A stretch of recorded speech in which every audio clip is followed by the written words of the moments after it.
एक धनी सेठ के 7 बेटे थे। 6 का विवाह हो चुका था। 7वीं बहू आई। वह सत्संगी माँ बाप की बेटी थी। बचपन से ही सत्संग में जाने से सत्संग के सुसंस्कार उसमें गहरे उतरे हुए थे। छोटी बहू ने देखा कि घर का सारा काम तो नौकर चाकर करते हैं। जेठानियाँ केवल खाना बनाती हैं, उसमें भी खटपट होती रहती है। बहू को सुसंस्कार मिले थे कि अपना काम स्वयं करना चाहिए और प्रेम से मिलजुल कर रहना चाहिए। अपना काम स्वयं करने से स्वास्थ्य भी बढ़िया रहता है। उसने युक्ति खोज निकाली और सुबह जल्दी स्नान करके शुद्ध वस्त्र पहनकर पहले ही रसोई में जा बैठी। जेठानियों ने टोका, लेकिन फिर भी उसने बड़े प्रेम से रसोई बनाई और सबको प्रेम से भोजन कराया। सभी बड़े तृप्त व प्रसन्न हुए। दिन में सास छोटी बहू के पास जाकर बोली, बहू, तू सबसे छोटी है, तो रसोई क्यों बनाती है? बहू, माँ जी, कोई भूखा अतिथि घर आ जाए तो उसको आप भोजन क्यों कराते हो? बहू, शास्त्रों में लिखा है कि अतिथि भगवान का स्वरूप होता है। भोजन पाकर वह तृप्त होता है, तो भोजन कराने वालों को पुण्य मिलता है। माँ जी, अतिथि को भोजन कराने से पुण्य होता है, तो क्या घर वालों को भोजन कराने से पाप होता है? अतिथि में भगवान का रूप है, तो घर के सभी लोग भी तो भगवान का स्वरूप हैं, क्योंकि भगवान का निवास तो जीव मात्र में है। और माँ जी, अन्न आपका, बर्तन आपके, सब चीज़ें आपकी हैं। मैं जरा सी मेहनत करके सब में भगवत भाव रखकर रसोई बनाकर खिलाने की थोड़ी सी सेवा कर लूँ तो मुझे पुण्य होगा कि नहीं होगा? सब प्रेम से भोजन करके तृप्त होंगे, प्रसन्न होंगे तो कितना लाभ होगा। इसलिए माँ जी, आप रसोई मुझे बनाने दो। कुछ मेहनत करूँगी तो स्वास्थ्य भी बढ़िया रहेगा। सास ने सोचा कि बहू बात तो ठीक कहती है। हम इसको सबसे छोटी समझते हैं, पर इसकी बुद्धि सबसे अच्छी है। दूसरे दिन सास सुबह जल्दी स्नान करके रसोई बनाने बैठ गई। बहुओं ने देखा तो बोली, माँ जी, आप परिश्रम क्यों करती हो? सास बोली, तुम्हारी उम्र से मेरी उम्र ज़्यादा है। मैं जल्दी मर जाऊंगी। मैं अभी पुण्य नहीं करूंगी तो फिर कब करूंगी? बहुएं बोली, माँ जी, इसमें पुण्य क्या है? यह तो घर का काम है।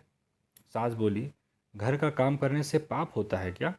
जब भूखे व्यक्तियों को, साधुओं को भोजन कराने से पुण्य होता है, तो क्या घर वालों को भोजन कराने से पाप होता है? सभी में ईश्वर का वास है। सास की बातें सुनकर सब बहुओं को लगा कि इस बात का तो हमने कभी ख्याल ही नहीं किया। यह युक्ति बहुत बढ़िया है। अब जो बहू पहले जग जाए वही रसोई बनाने बैठ जाए। पहले जो भाव था कि तू रसोई बना, तो 6 बारी बंधी थी, लेकिन अब मैं बनाऊं, यह भाव हुआ तो 8 बारी बंध गई। 2 और बढ़ गए, सास और छोटी बहू। काम करने में तू कर, इससे काम बढ़ जाता है और आदमी कम हो जाते हैं। पर मैं करूं, इससे काम हल्का हो जाता है और आदमी बढ़ जाते हैं। छोटी बहू उत्साही थी। सोचा कि अब तो रोटी बनाने में चौथे दिन बारी आती है, फिर क्या किया जाए। घर में गेहूं पीसने की चक्की पड़ी थी। उसने उससे गेहूं पीसने शुरू कर दिए। मशीन की चक्की का आटा गर्म गर्म बोरी में भर देने से जल जाता है। उसकी रोटी स्वादिष्ट नहीं होती, लेकिन हाथ से पीसा गया आटा ठंडा और अधिक पौष्टिक होता है तथा उसकी रोटी भी स्वादिष्ट होती है। छोटी बहू ने गेहूं पीसकर उसकी रोटी बनाई तो सब कहने लगे कि आज तो रोटी का जायका बड़ा विलक्षण है। सास बोली, बहू, तू क्यों गेहूं पीसती है? अपने पास पैसों की कमी नहीं है। माँ जी, हाथ से गेहूं पीसने से व्यायाम हो जाता है और बीमारी नहीं आती। दूसरा, रसोई बनाने से भी ज़्यादा पुण्य गेहूं पीसने का है। सास और जेठानी ने जब सुना तो लगा कि बहू ठीक कहती है। उन्होंने अपने अपने पतियों से कहा, घर में चक्की ले आओ, हम सब गेहूं पीसेंगे। रोजाना सभी जेठानियाँ चक्की में 2-2.5 सेर गेहूं पीसने लगीं। अब छोटी बहू ने देखा कि घर में जूठे बर्तन मांजने के लिए नौकरानी आती है। अपने जूठे बर्तन हमें स्वयं साफ करने चाहिए, क्योंकि सब में ईश्वर है, तो कोई दूसरा हमारा जूठा क्यों साफ करे। अगले दिन उसने सब बर्तन मांज दिए। सास बोली, बहू, विचार तो कर, बर्तन मांजने से तेरा गहना घिस जाएगा, कपड़े खराब हो जाएंगे। माँ जी, काम जितना छोटा उतना ही उसका महात्म्य ज़्यादा। पांडवों के यज्ञ में भगवान श्री कृष्ण ने जूठी पत्तलें उठाने का काम किया था। दूसरे दिन सास बर्तन मांजने बैठ गई।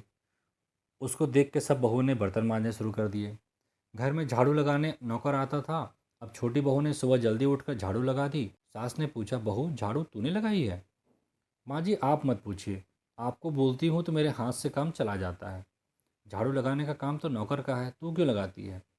माँ जी, रामायण में आता है कि वन में बड़े बड़े ऋषि मुनि रहते थे, लेकिन भगवान उनके कुटिया में न जाकर पहले शबरी की कुटिया में गए, क्योंकि शबरी रोज़ चुपके से झाड़ू लगाती थी, पंपासर का रास्ता साफ करती थी कि कहीं आते जाते ऋषि मुनियों के पैरों में कंकड़ न चुभ जाए।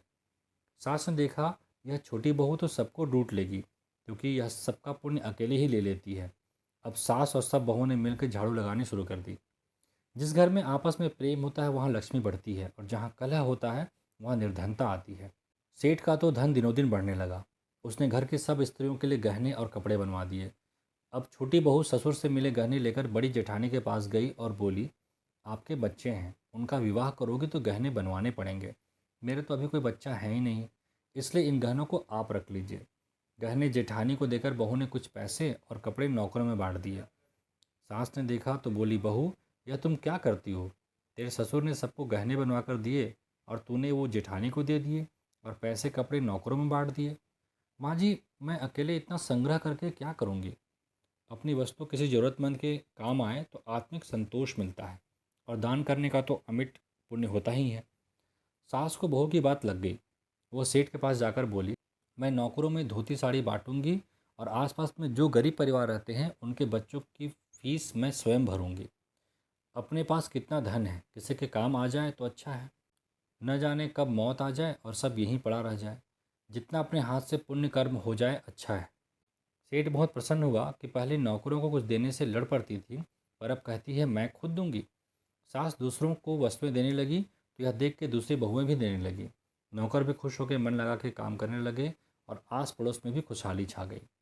गीता में आता है, यद्यदाचरति श्रेष्ठ तत्देवी तरोजन सयत प्रमाणम कुरुते लोकस्तद अनुवर्तते। श्रेष्ठ मनुष्य जो जो आचरण करता है दूसरे मनुष्य वैसा वैसा ही करते हैं। वह जो कुछ प्रमाण कर देता है दूसरे मनुष्य उसी के अनुसार आचरण करते हैं। छोटी बहू ने जो आचरण किया उससे उसके घर का तो सुधार हुआ ही, साथ में पड़ोस पर भी अच्छा असर पड़ा। उनके घर में भी सुधार हुआ।